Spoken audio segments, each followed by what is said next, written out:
কথায় বলে শখের দাম লাখ টাকা। তো বন্ধুরা, প্রচুর মানুষের প্রচুর শখ থাকে, আর আমার মনে হয় ঘুরতে যাওয়ার শখটা তার প্রথম লিস্টের প্রথম কয়েকটা নাম্বারের মধ্যেই পড়ে। গুড মর্নিং ফ্রেন্ড, আমি হরিশঙ্কর, আর তোমরা দেখছো আমার ইউটিউব চ্যানেল হরিজ ওয়ার্ল্ড ইউটিউব চ্যানেলে তোমাদের স্বাগত। আজকে একটা নতুন জায়গার সন্ধান নিয়ে চলে এসেছি তোমাদের সামনে। এই জায়গাটার পরিচয় অনেক মানুষের কাছেই নেই, তো চলো আজকে এই জায়গাটা সম্বন্ধে জানাই। আজ আমি এসেছি দেবগ্রাম ফরেস্ট, গাংনাপুর, যা নদিয়া ডিস্ট্রিক্টের অন্তর্গত। এখানে আসাটা খুবই সোজা। রানাঘাট জংশন থেকে বনগা লোকাল ধরে গাংনাপুর নামতে হবে, অথবা বনগা জংশন থেকে রানাঘাট লোকাল ধরে গাংনাপুর নামতে হবে। আর গাংনাপুর নেবে, ওখান থেকে অটোও আসে, টোটোও আসে। অটো ভাড়া 15 টাকা, টোটো ভাড়া 20 টাকা করে।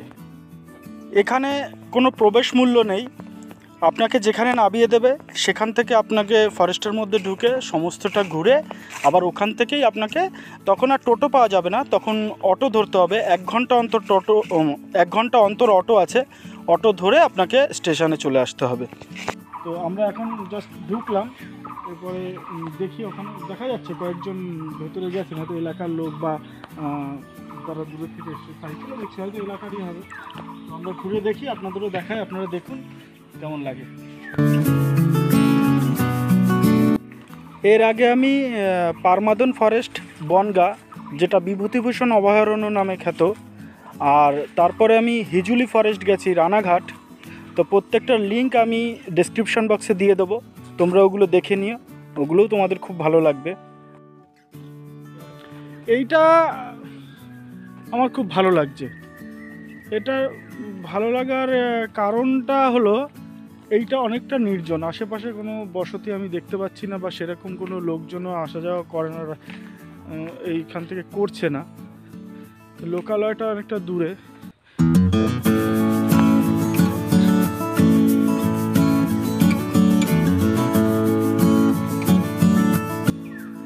বাহ, সেরা জায়গা, সেরা।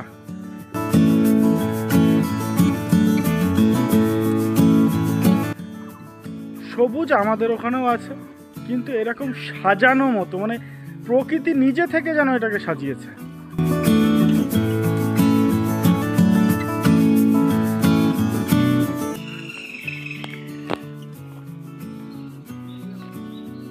তো এই যেটা দেখতে পাচ্ছি এখানে সেম টু সেম সেটাই দেখতে পাবে। এখনো এই পুরো ঝিলটা ঘুরে আবার ওই দিক থেকে গিয়ে ওদিকে সোজা চলে যাব।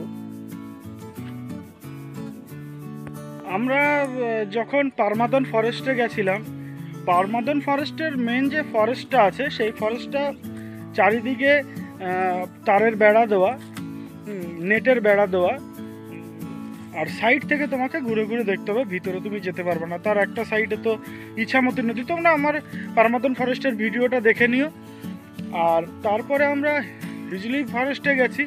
হিজলি ফরেস্টের ভেতর থেকে যাওয়া যায়, কিন্তু ঘন জঙ্গল সেখানে না, সেখানে ফাঁকা ফাঁকা বড় বড় গাছ, কোনো ঝোপ জঙ্গল নেই। কিন্তু এই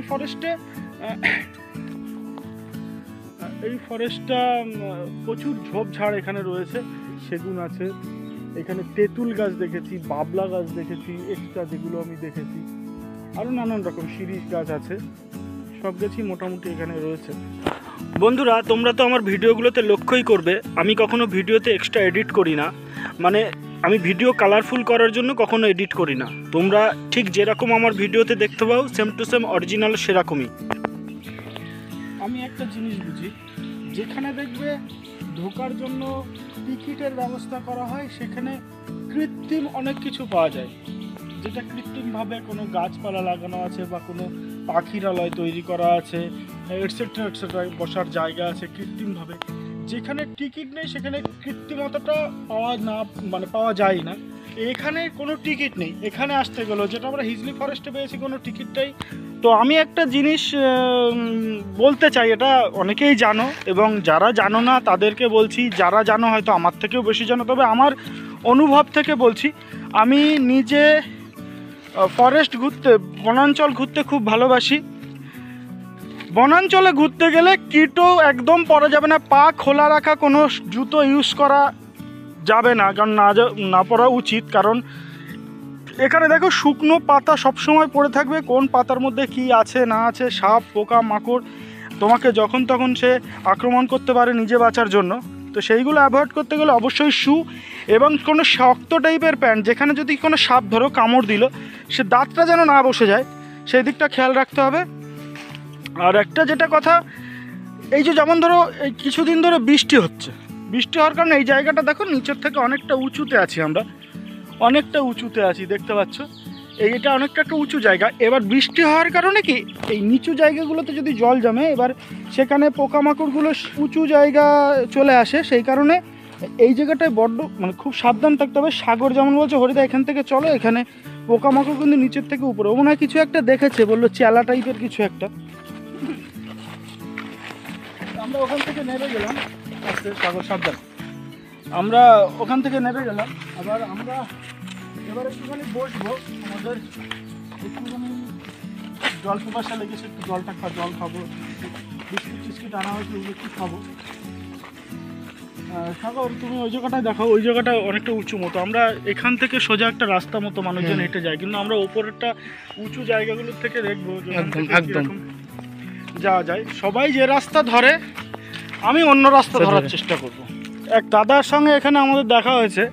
দাদা তোমার নাম কি? আমার নাম আচ্ছা বিনোদ দা বলছেন যে এই ওনার 25 বছর বয়স, আপনার বাড়ি তো এখানেই, ওনার এখানেই বাড়ি। উনি যেটা বলছে এই ঝিলটার যে জল, এই জল উনি 25 বছরে কোনোদিন শোকাতে দেখি না। ডিপ কতটা আছে গেছে কোনোদিন সাঁতার কেটের মধ্যেখানে? অল্প, কিন্তু জল বলছি ডিপ বেশি না, কিন্তু এতে জল খুব একটা মানে খুব একটা কি জল এখানে শোকায় না। এখানে একটা কাকা, এখানে আমি দেখছি ঝিলে মাছ ধরছে।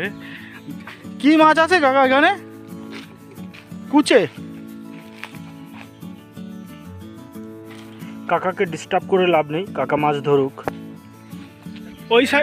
ওই সাইডে আরেকটা ঝিল আছে। আচ্ছা এগুলোর নাম আছে কোনো? এটা নল পুকুর বলে। আর ওর পাশেরটার নাম কি? এটা হলো কালী পুকুর। দাদা আসি, বাই। অসম্ভব সুন্দর লেগেছে, অসম্ভব সুন্দর। আমি এরকম বনে এখনো পর্যন্ত যাওয়া হয়নি আমার।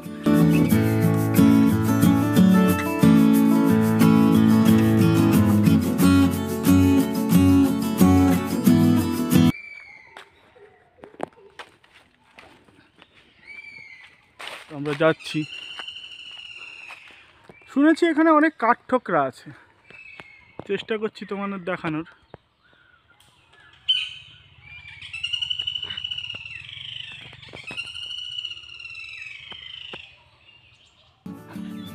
আমার বাড়িতে টগর ফুল আছে, টগরের মতো দেখতে লাগছে, কিন্তু গাছটা টগর গাছের মতো না, কিন্তু ফুলগুলো সেম টু সেম আমার টগরই মনে হচ্ছে।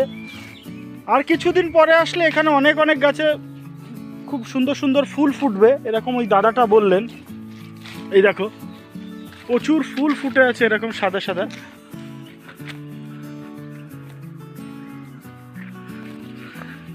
একটা বাজ পাখি উড়ে গেল। হ্যাঁ এখানে একটা উঁচু ঢিপি আছে অবশ্যই, এটার কথাই মনে হয় বলা হচ্ছে। আমরা অনেকক্ষণ ধরেই হাঁটছি, প্রায় আধা ঘন্টার উপরে হলো আমরা হেঁটেই যাচ্ছি টিফিন করার পরে। খুব কষ্ট হয়ে গেছে, ভীষণ কষ্ট হচ্ছে।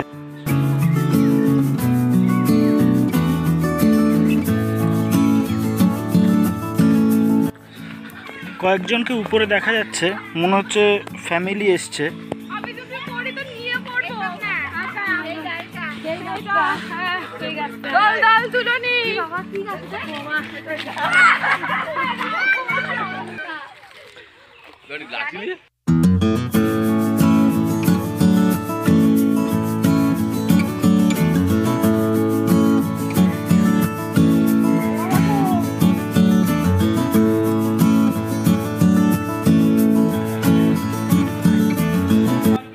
ওই একটা বাইক যাচ্ছে দেখো, তাহলে বুঝতে পারছো আমরা কত উঁচুতে আছি।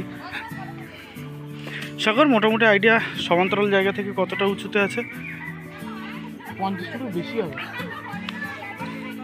যাই হোক আইডিয়া নেই, তবে 50 ফুটেরও বেশি হতে পারে সাগর বলল।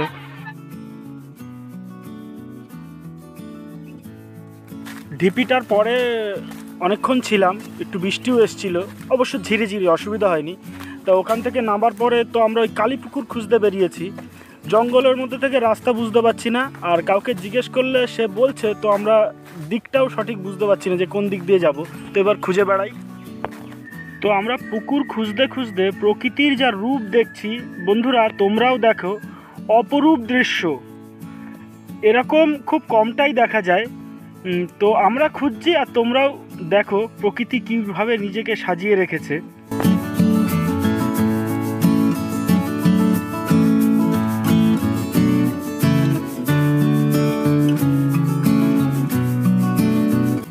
কি বলবো, প্রায় 25 মিনিট হাঁটছি জঙ্গলের মধ্যে দিয়ে। সব জায়গায় রাস্তা নেই, মাঝে মাঝে আমরা রাস্তা পাচ্ছি, মাঝে মাঝে রাস্তা পাওয়া যাচ্ছে না। তো 25 মিনিটের ওপরে হাঁটতে হাঁটতে শেষমেশ এসে কালীপুকুরে এসে পৌঁছালাম, কালীপুকুরের পাশে এসে পৌঁছালাম। মাসি, এটা কি কালীপুকুর? ও, এটাই কালীপুকুর। এইটা কালী মন্দির, তাই তো? ওই যে সবুজ রঙের ওটা কালী মন্দির, এইটা হলো কালীপুকুর নামে পরিচিত। কালীপুকুর দেখা হয়ে গেলে আমরা যখন ফিরে আসছি তো আবার সেই রাস্তা দিয়ে তো যাব না, এবার অন্য রাস্তা দিয়ে যাব। কিছুটা যাওয়ার পরে টোটালি আর কোনো কোথাও খুঁজে পাচ্ছি না যে আমরা কোথায় আছি, কোথায় এবার আমাদের যেতে হবে। তো একটা গাছের ডাল ভাঙলাম, জানি না কোথায় গিয়ে এখন পৌঁছাবো। তো আমরা যেতে শুরু করলাম।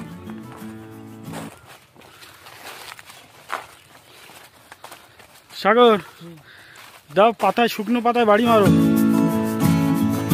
একটা সেগুন গাছ।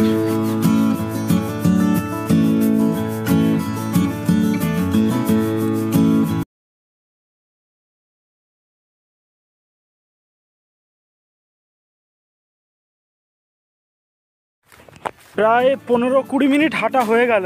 তো এখনও মনে হচ্ছে আরও 15-20 মিনিট লাগবে।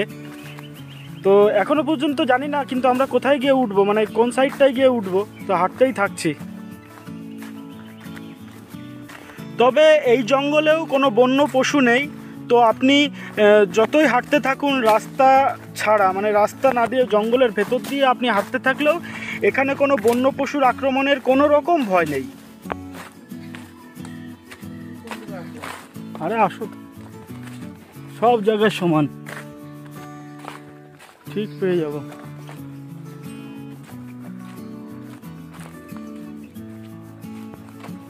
উপরে চলো। শেষমেশ প্রায় 45 মিনিট হাঁটার পরে আমরা এসে পৌঁছেছি।